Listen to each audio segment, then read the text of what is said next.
Fitari Beruginting dengan NIM 200610239. Saya Anggita Astriana Kuswandi dengan NIM 200610229. Hai, perkenalkan nama saya Bayi Emilia Anissa Putri, NIM 20061195. Hai, saya Rani Simamora dengan NIM 20061010196. Saya Anggun Puspita Anggraini dengan NIM 200610213. Kan nama saya Kristi Natalia Mani, NIM 20061097. Halo, saya Anggraini Merlina Putri, NIM 200610028. Perkenalkan, nama lengkap saya Irene Surajuan dengan NIM 2006101170. Siklus pengeluaran atau expenditure cycle. Pengertian siklus pengeluaran. Siklus pengeluaran merupakan serangkaian aktivitas bisnis dan kegiatan pengolahan data yang berhubungan dengan pembelian dan pembayaran atas barang dan jasa yang dibeli. Tujuan siklus pengeluaran adalah 1. Menjamin bahwa semua barang dan jasa yang dipesan sesuai dengan aturan yang dibutuhkan. 2. Menerima semua barang yang dipesan dan memastikan bahwa barang yang diterima dalam kondisi baik. 3. Mengamankan barang hingga dibutuhkan. 4. Menentukan faktur yang berkaitan dengan barang dan jasa yang benar. 5. Mencatat dan mengklasifikasi pengeluaran dengan tepat. 6. Mengirimkan uang ke pemasok yang tepat. 7. Menjamin bahwa semua pengeluaran kas berkaitan dengan pengeluaran yang telah diizinkan. 8. Mencatat dan mengklasifikasi pengeluaran kas dengan tepat dan akurat. Fungsi siklus pengeluaran. 1. Mengetahui kebutuhan akan barang tersebut. 2. Menempatkan pemesanan, menerima, dan menyimpan barang. 3. Memastikan validitas kewajiban pembayaran. 4. Menyiapkan pengeluaran kas. 5. Mengelola utang usaha. 6. Memposkan transaksi ke dalam buku besar umum. 7. Menyiapkan laporan keuangan dan laporan manajemen yang diperlukan. 3 aktivitas dasar bisnis pada siklus pengeluaran. 1. Memesan barang, persediaan dan jasa. 2. Menerima dan menyimpan barang, persediaan dan jasa. 3. Membayar untuk barang, persediaan dan jasa. Aktivitas bisnis dalam siklus pengeluaran berbasis komputer. 1. Prosedur permintaan barang. Aktivitas bisnis yang pertama kali dilakukan dalam siklus pengeluaran adalah permintaan barang atau supplies. Keputusan kunci yang dibuat pada proses ini adalah mengidentifikasi barang apa yang akan dibeli, kapan dibutuhkan, dan berapa banyak yang akan dibeli. Keputusan ini normalnya dibuat oleh fungsi pengawas persediaan atau inventory control.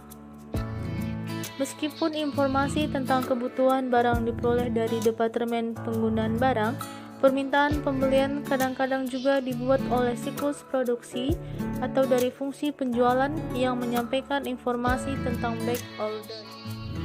2. Prosedur pemesanan barang. Aktivitas pokok yang kedua dalam siklus pengeluaran adalah pemesanan supplies dan bahan baku. Aktivitas pembelian biasanya dilakukan oleh petugas pembelian atau karyawan pembelian dalam departemen pembelian.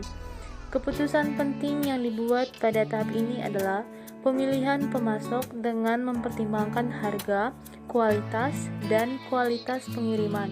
Komitmen terhadap kualitas dan pengiriman yang dimiliki oleh para pemasok sangat penting, terutama pada sistem GNT, karena keterlambatan pengiriman atau dalam pengiriman terdapat produk cacat dapat mengancam seluruh sistem. Sekali seorang pemasok terpilih untuk memasok sebuah produk, identitas pemasok tersebut akan menjadi hadiah dari atau dimasukkan ke dalam file induk persediaan. Hal ini dimaksudkan untuk menghindari proses seleksi pemasok ketika akan membeli barang yang sama di kemudian hari. Dengan cara ini, maka kinerja pemasok secara periodik dievaluasi untuk menentukan apakah pemasok tersebut masih dapat dipertahankan atau tidak. Evaluasi ini tidak hanya melibatkan masalah harga, namun juga kualitas produk yang dibeli dan kinerja pengiriman barang. 3. Prosedur penerimaan barang. Aktivitas ketiga dalam siklus pengeluaran adalah menerima dan menyimpan barang yang dipesan. Departemen penerima barang bertanggung jawab untuk menerima barang yang dikirim oleh pemasok. Selain barang diterima, kemudian dilaporkan ke manajer bagian gudang untuk kemudian meneruskannya ke manajer pabrik. Departemen penyimpanan barang yang bertanggung jawab kepada manajer bagian gudang bertanggung jawab untuk menyimpan barang. Informasi tentang penerimaan barang yang dipesan harus dikomunikasikan ke fungsi pengawas persediaan untuk memperbarui catatan persediaan. 4. Prosedur pencatatan utang. Aktivitas keempat dalam siklus pengeluaran adalah proses persetujuan pembayaran faktur pembelian. Proses ini dilaksanakan oleh Departemen Hutang Dagang yang bertanggung jawab terhadap Direktur Keuangan. Tujuan diselenggarakannya subsistem ini adalah untuk mencatat kewajiban membayar kepada pemasok. Input aplikasi ini adalah faktur pembelian, catatan penerimaan barang, pemesanan pembelian, dan file rincian pemesanan pembelian. Dan yang terakhir, 5. Prosedur pengeluaran kas. Aktivitas terakhir pada siklus pengeluaran adalah pembayaran yang telah disetujui. Aktivitas ini disebut dengan aktivitas pengeluaran kas. Dilaksanakan oleh kasir yang bertanggung jawab kepada manajer keuangan. Tujuan diselenggarakannya aplikasi ini adalah untuk menjamin bahwa pembayaran kepada pemasok dilakukan tepat waktu dan dalam jumlah yang benar. Input bagi aplikasi ini adalah catatan dari file voucher. Perusahaan ABC melakukan aktivitas siklus pengeluaran menggunakan sistem ERP terintegrasi sebagai berikut. Pertama, karyawan departemen manapun dapat memasukkan permintaan pembelian untuk item yang mereka catat sebagai kehabisan stok dalam jumlah kecil. Yang kedua, perusahaan memelihara sistem persediaan perpetual. Yang ketiga, setiap hari karyawan di departemen pembelian memproses semua permintaan pembelian dari hari sebelumnya. Sedapat mungkin, permintaan barang yang tersedia dari pemasok yang sama digabungkan menjadi satu pesanan pembelian yang lebih besar untuk mendapatkan diskon volume. Agen pembelian menggunakan internet untuk membandingkan harga untuk memilih pemasok. Jika pencarian internet menemukan pemasok yang potensial, agen pembelian memasukkan informasi yang relevan dalam sistem, sehingga menambahkan pemasok ke daftar pemasok yang disetujui. Yang keempat, pesanan pembelian di atas $10.000 harus disetujui oleh manajer departemen pembelian. EDI digunakan untuk mengirimkan pesanan pembelian ke sebagian besar pemasok, tetapi pesanan pembelian kertas dicetak dan dikirimkan ke pemasok yang tidak mampu EDI. Yang kelima, karyawan departemen penerimaan memiliki akses hanya baca ke pesanan pembelian yang belum diselesaikan. Biasanya mereka memeriksa sistem untuk memverifikasi keberadaan pesanan pembelian sebelum menerima pengiriman. Tetapi kadang-kadang selama periode sibuk mereka menurunkan truk dan menempatkan barang di sudut gudang di mana mereka duduk sampai ada waktu untuk menggunakan sistem untuk mengambil barang pesanan pembelian yang relevan. Dalam kasus seperti ini, jika pesanan pembelian tidak ditemukan, karyawan penerimaan menghubungi pemasok untuk mengatur pengembalian. Yang keenam, karyawan Departemen Penerimaan membandingkan kuantitas yang dikirim dengan kuantitas yang tertera pada pesanan pembelian.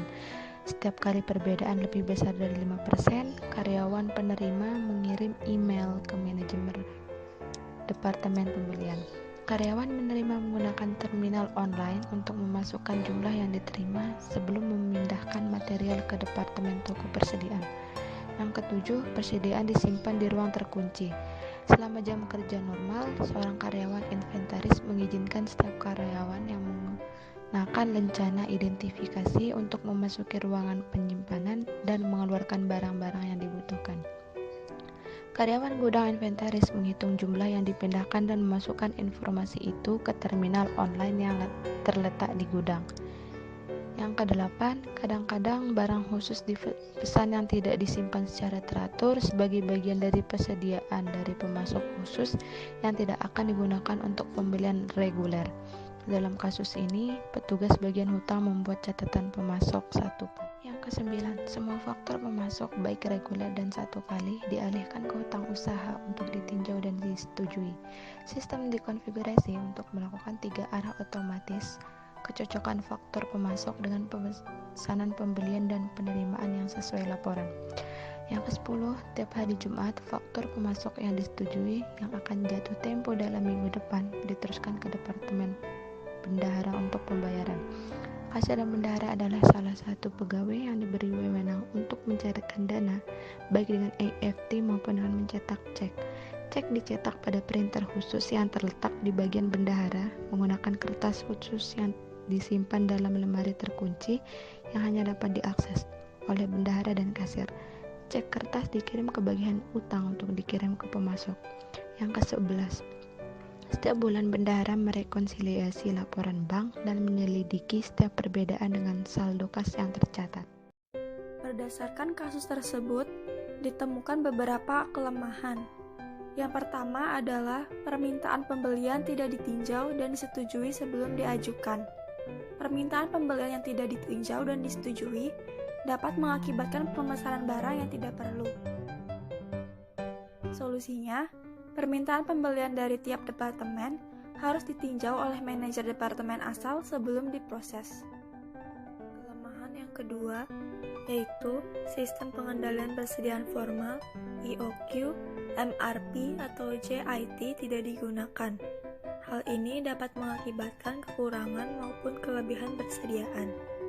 Solusinya, sebuah sistem pengendalian persediaan formal harus digunakan untuk merencanakan pembelian untuk meminimalkan biaya gabungan dari kehabisan persediaan, kelebihan persediaan, dan biaya pesanan. Kelemahan selanjutnya yaitu setiap agen pembelian dapat menambahkan pemasok baru ke file induk pemasok yang disetujui tanpa persetujuan. Akibatnya, dapat meningkatkan resiko file induk pemasok yang disetujui diisi pemasok yang tidak dapat diandalkan atau malah tidak ada sama sekali. Solusinya, batasi jumlah karyawan yang dapat membuat perubahan pada dasar pemasok yang disetujui. Kemudian, cetak laporan semua perubahan secara berkala dan tinjau untuk memastikan bahwa semuanya telah disetujui. Kelemahan keempat yaitu pemilihan pemasok yang hanya didasarkan pada harga. Akibatnya, produk berkualitas rendah dapat dibeli dan mengakibatkan peningkatan biaya karena perbaikan garansi, scrap, atau pengerjaan ulang. Solusinya yaitu menambah kriteria dalam memilih pemasok, yaitu informasi tentang keandalan pemasok dan kualitas produk. Sistem harus dikonfigurasi untuk melacak kinerja pemasok aktual terhadap tanggal pengiriman yang dijanjikan. Kelemahan selanjutnya yaitu karyawan Departemen Penerimaan memiliki akses ke jumlah yang dipesan pada pesanan pembelian. Hal ini dapat menyebabkan mereka tidak benar-benar menghitung setiap pengiriman, terutama selama waktu sibuk, tetapi cukup membandingkan kuantitas yang dikirim dengan kuantitas yang dipesan secara visual. Solusinya, konfigurasi ulang sistem dan jangan izinkan karyawan Departemen Penerimaan mengakses informasi jumlah pesanan. Kelemahan yang keenam yaitu karyawan Departemen Penerimaan terkadang membongkar pengiriman tanpa memverifikasi keberadaan pesanan pembelian yang disetujui. Ini dapat membuang-buang waktu dalam membongkar dan kemudian menghubungi pemasok untuk mengembalikan barang yang tidak dipesan. Solusinya, konfigurasi sistem untuk membandingkan jumlah yang diterima dengan jumlah yang dipesan. Sistem harus mengirimkan ketidaksesuaian yang melebihi deviasi yang dapat ditoleransi secara langsung ke manajer pembelian.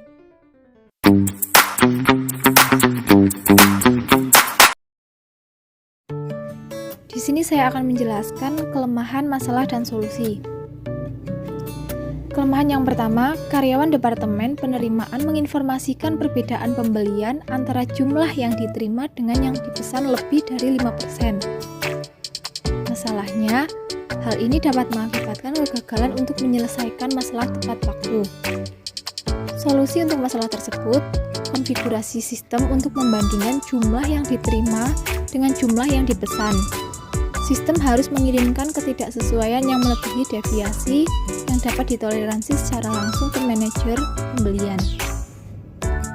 Kelemahan yang kedua, identitas karyawan yang mengeluarkan persediaan dari gudang tidak dicatat.